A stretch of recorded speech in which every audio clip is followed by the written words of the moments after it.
Hello Libra, thank you for joining me for your year 2019 forecast for the Sun or the Ascendant.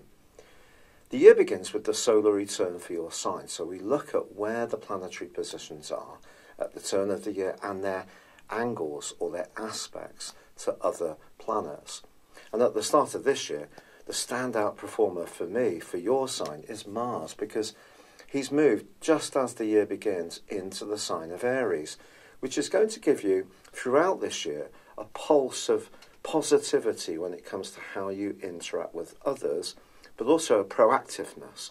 So if you're single, you may find yourself inquisitive to engage with new people, but even if you're involved in a relationship, you're likely to be more assertive. And that assertiveness is aided furthermore by Mercury's location in the sign of Sagittarius. This is your sector of talk and thought, and it's where Jupiter, the planet of growth, returned to after 12 years in November, and it's going to be in this part of your situation through till December the 2nd, 2019. So your ideas sector is given a huge boost, and this is great for an air sign like yours, but it angles up Mercury to Uranus, the planet of unpredictability, which is reversed back into your sector of relationships. So I think those two influences are going to continue to resonate in the background throughout the 12 months of 2019. Your thinking element, the thinking elements of your nature, which is already strong, is strengthened by Jupiter's return to its home zone as Sagittarius. But I think these two influences are saying to you that you must find your voice and it must be heard. And there may be times when you could rock the boat a little bit, because generally you are the sign of diplomacy, because your ruler Venus is very much attuned to relating, and being opposite to Aries, which is all about initiation. Therefore for you, it's all about the assimilating information, interacting with people in a gracious way, and retaining that legendary sense of balance. But I think there may be times this year when you decide to be less obliging to others, and maybe you're going to ask yourself the question, have you almost been too self-sacrificing to people? Equally, last November the 7th, the North Node, the point of destiny, which is where you're heading as a person in terms of the big picture of your life, that inverted into the sign of Cancer, which is all about your role in life.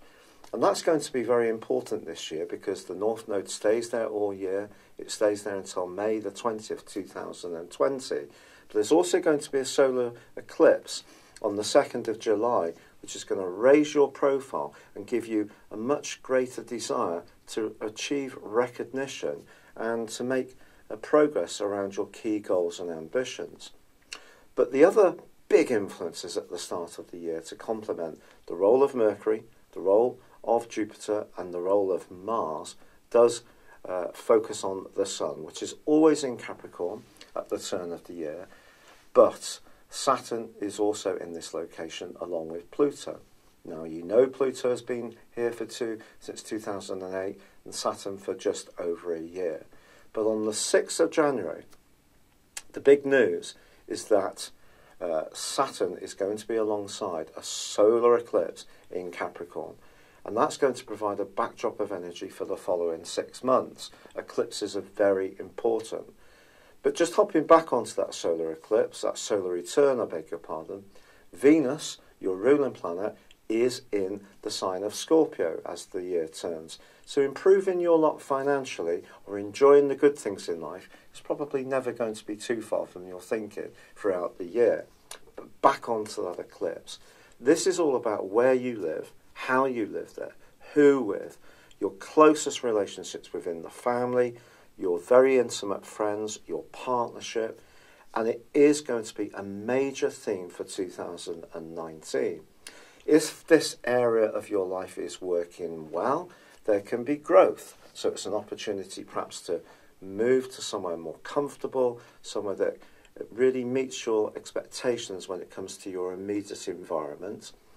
Or it could be that the growth that's going to go on is going to be deep within you, because essentially all of our true homes are inside ourselves, inside of our emotions.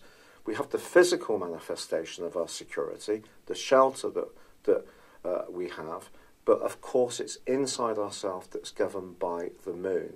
And essentially the fourth house, which is on the back of this solar eclipse, is a very Cancerian influence. So feeling comfortable in your environment, whether it's inside yourself or in your immediate physical circumstances, is going to be a major theme of the year. And the reason for this, Libra, is that there are two other eclipses which are going to occur in Capricorn, and also Jupiter on the 3rd of December will return to the sign of Capricorn for the first time in 12 years. So I think feeling safe is something that's going to be a really laudable objective for you this year. Now that safety could come in terms of improving your physical arena. It could be because you are just going to be growing at quite a pace inside yourself. But of course, one of the big news stories, astrological news stories of last year, was the role of Uranus, which had been in your sector of relating since 211 full-time, since 210 for 5 months part-time. Then last year, 5 months part-time, but it was in a big quarrel with Mars in your sister air sign of Aquarius. And it's possible that if there was a sense of limitation around a romantic relationship, or you've just felt that somebody wasn't really investing in you in terms of your desire to be more creative and somehow was zapping you, then that probably was a bit of an issue. But there is going to be a big change this year with Uranus moving into Taurus for 7 whole years. And that's all about your 8th house. 8th house is about transformation. And it can be about bricks and mortar. It can be about finances such as inheritances, legacies, pensions, wills, mortgages, savings. But equally it can work at a very much more psychological level. So with all this stuff in your 4th house, home, deepest emotions in terms of your identity, the 8th house is very much about what evolves, the ends and beginnings. So we have a very Cancer influence on the eclipses this year in Capricorn, and a very Scorpionic influence for you on the back of Uranus's transit.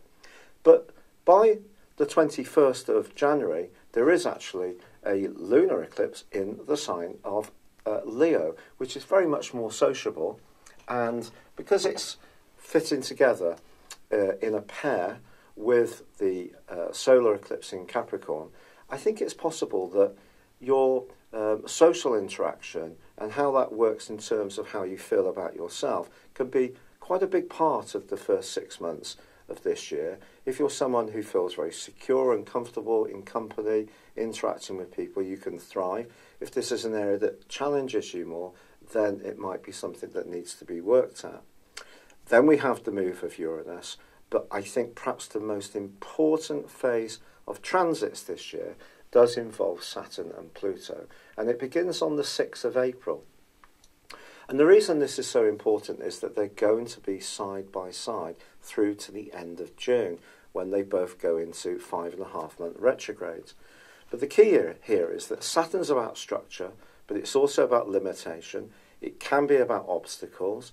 It can be about restriction, whereas Pluto is about growth and evolution. But in your 4th house, something could change, so something could make way for something new. So, for example, you could physically move, or you could go through a profound change emotionally across that period of time.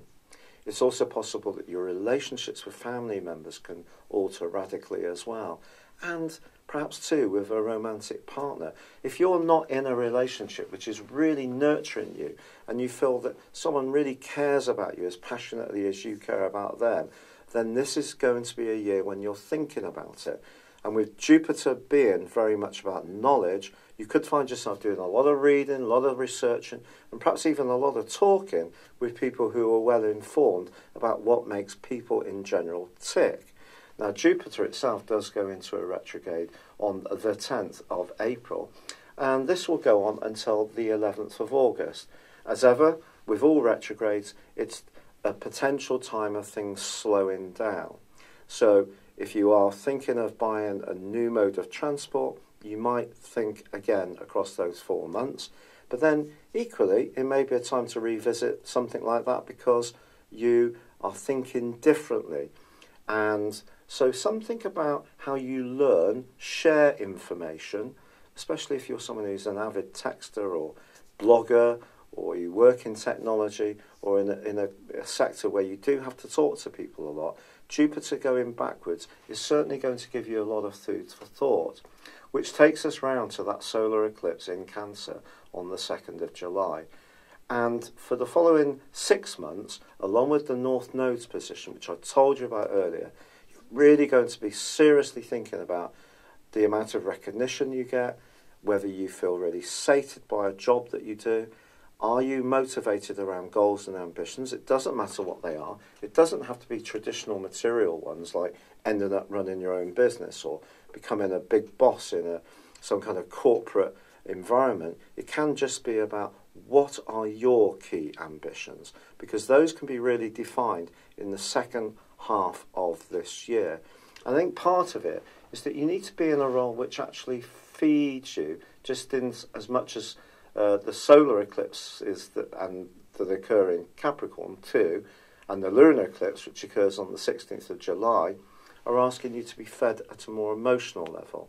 Now, that lunar eclipse is combining with Pluto in a conjunction. Very powerful stuff. So I think the last 6 months could see something changing around your work, your role in life. You could be stepping up, taking on more responsibility. You could be raising your profile in a very positive way, but at another level, a more emotional way, it's important it's working for you as well. Which brings us through till December the 3rd, and that move of Jupiter.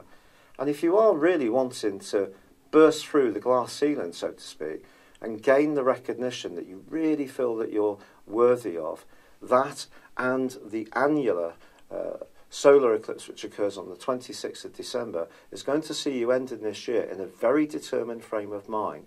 So I think if the foundation stones in your world are really solid, in that you enjoy where you live in, it's a peaceful environment, but it stimulates you with companionship that also feeds you as well, that recognises and acknowledges you as you're an emotional being. That's going to set the stage for you to burst forwards and gain much greater success in life. So it's a really, really exciting year for you. But I do feel that combination of Saturn and Pluto from the 6th of April through to the end of June is going to be a radical time for us all. And for you, something will change or shift in your life in quite a significant way during that period of time. I'd love it if you would like to order a personal horoscope based on your time, date and place of birth. The link to do so is under this video. Or if you could like or comment on this video or subscribe to this channel if you've yet to do so, that would be great too. Thank you so much, good luck and goodbye for now.